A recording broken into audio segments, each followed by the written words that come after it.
Feeling like cereal? That's the spirit. Here's your look at the Jada Toys General Mills Boo Berry action figure.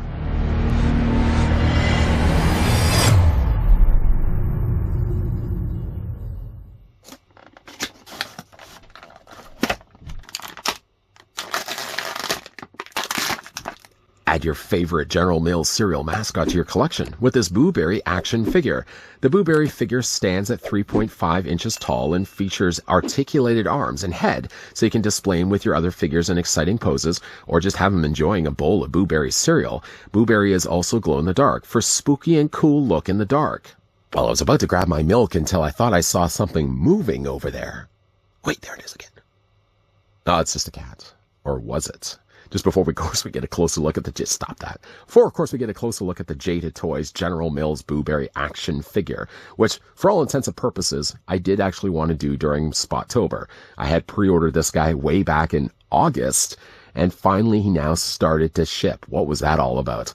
Grabbing, though, the tape measure, I have to include the display stand because Boo Berry, unless he really is part of the paranormal, doesn't have the means to levitate on his own, so you do have to use the display stand, yes. With that included, though, Boo Berry stands exactly 4.5 inches in height, or the figure is going to be about 11 centimeters tall. Completing now the tasty trio, here's what Boo Berry looks like with both Count Chocula and Frankenberry, two of the other figures we've already had a look at.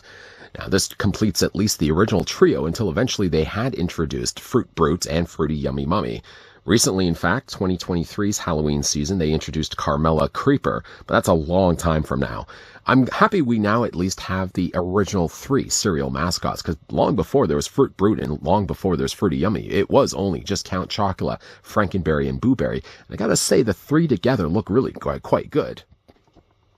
Boo Berry was first introduced in 1972 and it was based on film actor Peter Lorre. The smaller scale Boo Berry here, though, does come included with the cereal box. The other 2 that we looked at, Count Chocula and Frankenberry, also did come included with their own respected cereal boxes. The box itself is exactly the same, so I would imagine they probably would use just the same amount of plastic and then just printed whatever the image is on the front. Count Chocula booked on the one side, and we just flip around Frankenberry so we at least have the 3 together. One thing also I wanted to mention, though, about Boo Berry is that also, like his box, there's texturing there on the front of it. So if you wanted to, if you got yourself, say, a black light, for example, you can shine across the top of it, and it does, in fact, glow in the dark.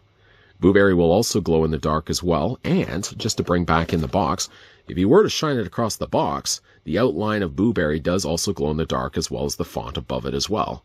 So I think that's a nice little touch. At least it's a nice touch for the box, and maybe as well for the, the larger box that he comes included with. You can see there's the image there of Boo Berry. Again, based on the late 70s design of Boo Berry, I always had a personal attachment to Boo. Frankenberry and Count Chocula were fairly readily available here in Canadian stores when at least I was growing up, but Boo Berry was next to impossible to find.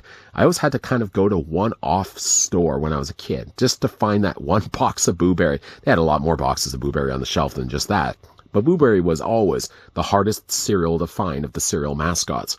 Of course, on the back, like the other 2, there's a little cardboard cutout of the mask, so a little kid can walk around wearing around Boo Berry's mask. So I think that's also, and also too, when we looked at Count Chocula and Frankenberry, they all had the same 3 cutout masks. So that's a nice little fun touch too. I kind of do still wish that on the sides they could have printed tiny little kind of ingredient list or nutritional list, even though nutritional lists back then in an 80s cereal boxes, forget about it. But at least if they had printed it so it wasn't just, very bland and basic on the sides. Again, we got ourselves the cereal boxes. Now, Boo Berry does attach on the back. He does come included with a little display stand. I'm not really sure what this display stand is really supposed to be. I mean, it's not like a perfect shape. And when things are not tend to be a perfect shape, you tend to start to think it's supposed to look like something. I mean, I don't think it's supposed to look necessarily like Boo Berry's head. Is it? I don't think so. It kind of looks a little like his hat, but I think it's like me looking at a cloud and trying to think it looks like a dog. I think it's just basically a blob. But the blob, at least, does have a neck. It's not a neck that really does move back and forth, and on the end of it, you can see there's a very large ball joint, and that plugs onto the back of his body. I'm glad it plugs there and doesn't plug on really a large hole on the bottom of his belly. We don't need that. But on the back, though, at least it plugs in. And I mean, from the front, you'd never really know, other than seeing a post coming from obviously the bottom of it. You'd be none the wiser really know exactly where that's supposed to plug. Now, Booberry, we're going to just attach this from now. I stopped myself earlier saying that I like the glow-in-the-dark feature. I also don't think it was even really necessary here with Booberry. One thing I do really like is the way they frosted the figure. So they sort of have started with like a frosted translucent plastic, and then they've airbrushed the additional blue on the front, and then on the back, and then also on the sides of the arms. Unfortunately, by giving him, though, glow-in-the-dark, it gives him this kind of light sandpaper feel to it. Because the idea in mind is if you took yourself, again, a light and ran across the front of it, it would glow in the dark. I don't really think it was all that necessary for Booberry, because it's not like all the other cereal mascot monsters all glow. So really, if anything, if you wanted to have the figure displayed with the other two, Booberry would always be the one that would be glowing, leaving the other two left literally in the dark. Head sculpt-wise, I do like the look of it. It does look a little like Peter Lorre, I suppose, if Peter Lorre was a cereal ghost. Of course, wearing his little hat there on the top that's been painted nicely. The yellow and the red, yellow and red are not two colors that normally work really well when it comes to painting things. Either you've got a lot of red that's bleeding then onto the yellow, or the yellow never looks finished enough. But I think in both the cases, Jada Toys has done a really nice job on painting the hat. Little outlines that he has for his eyebrows, a tiny little squiggle of line for his mouth, and again, like the sort of droopy eyes that Peter Lorre would have is nicely done here on Booberry. It has a little bow tie there also as well. Figure does have really much in the way of posability. Now, when we had looked at, say, Count Chocula and Frankenberry, they had quite a lot of posability because, of course, they also benefit from legs. I don't want to really remind Booberry that he doesn't have the means of lower legs. But because he doesn't have that, he really only has just arm articulation and head articulation. In fact, his head only just rotates all the way around. It's not even on a ball joint either. In a way, it feels like it does want to move up and down, but really the only thing I can actually do with it is rotate it. The arms are on hinges, so at least there's that. Now, the hinges, they're also using clear plastic. Yeah, so clear plastic, I don't know how long that's going to last down the road. I'm sure it's probably good plastic, but generally I've had some really bad problems with clear plastic in earlier figures. But the arms do hinge out. You can, of course, rotate them all the way around. And the hands do also rotate all the way around, too. That's basically all you're going to get from Booberry. He's a little bit more limited.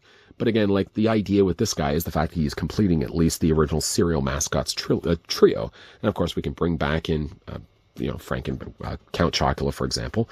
And we can also bring in Frankenberry, if I can just get Count Chocula to stand.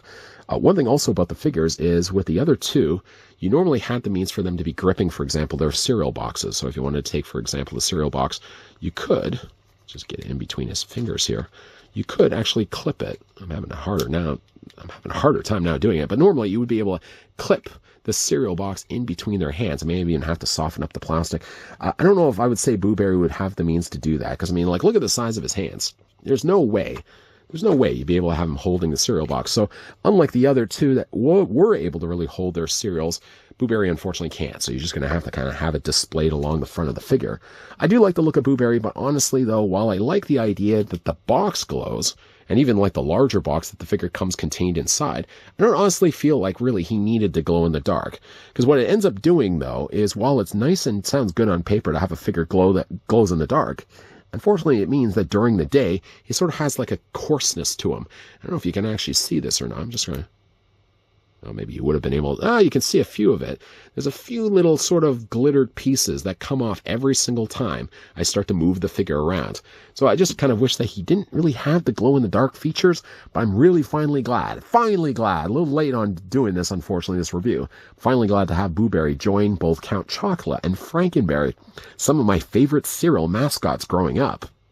As for actor Peter Lorre, who I may have actually called Lore a couple of times in this review, unfortunately the actor had passed on in 1964, which is 8 years before the creation, or at least before the release of Booberry.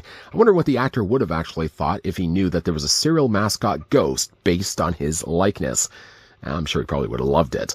I do love the look of Booberry here. Again, I don't think the glow in the dark was necessary. I know some people would really think that's a cool feature, considering he's a ghost and all to be glowing in the dark.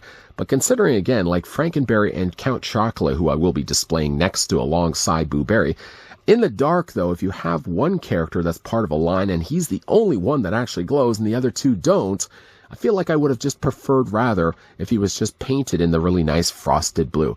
I think that Jada Toys has painted the figure really nicely. I just don't really think that the glow-in-the-dark feature was a necessary inclusion.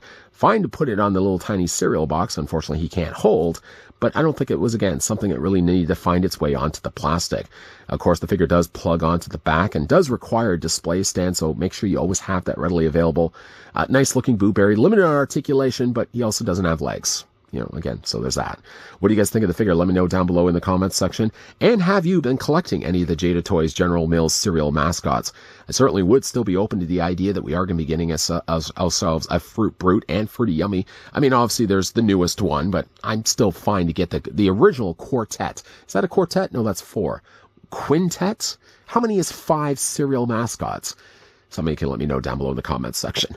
Also, I did find this one over on Entertainment Earth. Strange again, like I ordered this one way back in August, and it was the case that they started to ship it, or at least they were giving the announcement that they were going to ship it, and then it got set to a pre-order again. And this happened, I think, 4 times, till eventually he started to ship in October, but he only showed up recently, like the first week of November.